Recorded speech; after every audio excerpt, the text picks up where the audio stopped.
Duterte, sulit mga idol. Panoorin natin to si Ate Claire kasi gigil na gigil siya ngayon. Taong bayan na naman ginagamit niya. Panoorin natin, tara. Let's go! Ang implikasyon pong nakikita natin ay mas magagalit ang mga tao kay Saldico dahil sa kanyang pagsisinungaling. Makikita natin na lahat ng kanyang sinabi, katulad na nga ng mga eksperto sinabi, bakit kailangan pa na mag-insert ng 100 billion pesos samantalang kaya namang isama ito sa NEP. So doon pa lamang po, dapat magalit talaga ang tao dahil marami nagsisinungaling para maisalba ang kanilang sarili. Alam mo, Ate Claire, ikaw, grabe ka. Hindi kami nagagalit kay San. Mas natutuwa pa nga kami sa ginawa niya.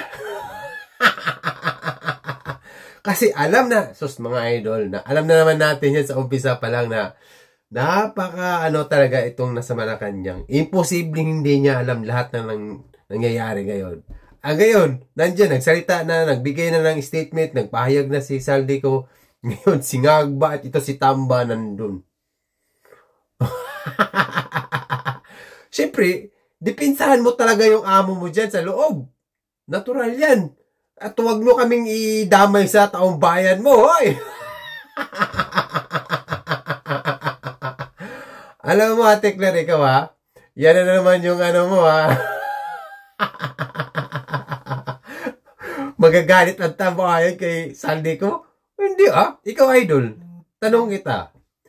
Sa statement at pahayag ni Saldico kanina niya sa mga sinasabi niya, nagagalit ka ba? Siguro itong mga dilawan, itong mga oligarch at itong mga loyalist dyan, talagang alam natin lahat na walang magandang performance na nagawa ang administrasyon ngayon. Hindi ko na lang bagnitin yung pangalan na kung sino siya, yung taga Malacanang, pero sabihin na natin admin. Kaya ang daming nag-resign Ibig sabihin, kung sa isang kumpanya, ikaw meron kang sariling kumpanya, lahat ng tao mo halos nag-resign, lahat ng kabinete mo, lahat nag-resign. Ibig sabihin, hindi maganda ang pamamalakad mo. Ayaw sa'yo. Ganun lang yun. Ang tanong ngayon, maganda ba talagang performance niya? Tanong ko sa'yo, di ba? Anong nangyari? Wala. Lahat ng proyekto na nasimulan na magaganda noon. So, wag na natin sabihin nga, pro-Duterte tayo o anti-Duterte man. Dapat, lahat yun na mga ituloy talaga. Kasi, para sa bayan. Kung ikaw ay leader, kung ikaw may tunay na may malasakit at nagmamahal sa bayan, ituloy mo para sa kabutihan ng mamamayan. Ganun yun. Ngayon, hindi na to ba, hindi nga ako, mas naano lang ako kasi napatunayan natin na talagang, lalong-lalo na ito si Tamba, na talagang involved siya dyan. Isipin mo naman, patawa-tawa na lang sila ngayon. Lantaran na nga nangyayari dito yun, nandun na si Saldico, maglabas para siya ng ebidensya at mga resibo. Ngayon, i-deny nyo pa rin yan. Wag na Ate Claire. Ay, natural kasi ikaw yung tagapagsalita dyan. Dipinsahan mo. Wag mo lang kami idamay, taong bayan.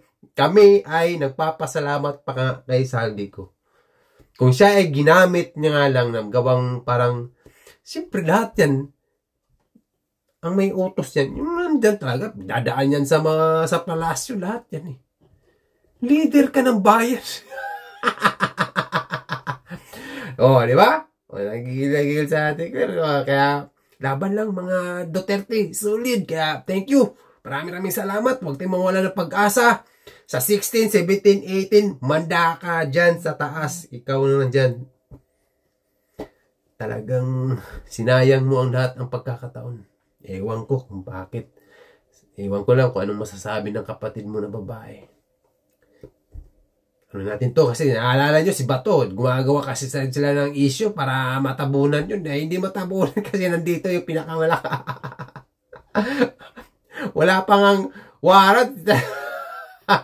Nasa cellphone lang daw. Grabe. Ganun yan. Kaya ang politiko, ganon lang yan sila. Pero ang pinag-uusapan dito, ay itong mga billion-billion na pera ng bayan. Kawawa tayong mga idol, tayong mga mahihirap. Kawawa. Kaya ingat tayo mga lahat, lalo na.